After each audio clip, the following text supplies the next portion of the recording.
we can be doing right now, specifically, is not spend money unnecessarily. And the money I'm talking about is well, $787 billion for a stimulus plan. It costs more than $1 trillion, which I voted against. It overspends. It borrows too much. It spends too much, and it delivers far too little. I mean, that's just one very specific example of what we can do to help us, because I am very concerned about inflationary pressure at some point. The deficits that are being run up right now under this administration, I think are unsustainable. We're talking deficits in excess of 12–13% of gross national product. That is unacceptable. Now, it's true that this country has run deficits throughout much of its modern history. Even through the Depression we did, Second World War we certainly did, and then since the Second World War, we've often run deficits.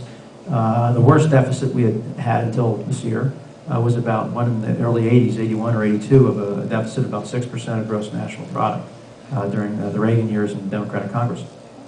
And even during the war, our deficit was at 20% of gross national product. But today, I think largely because of this stimulus in particular, I think that we are seeing, again, an unsustainable debt level.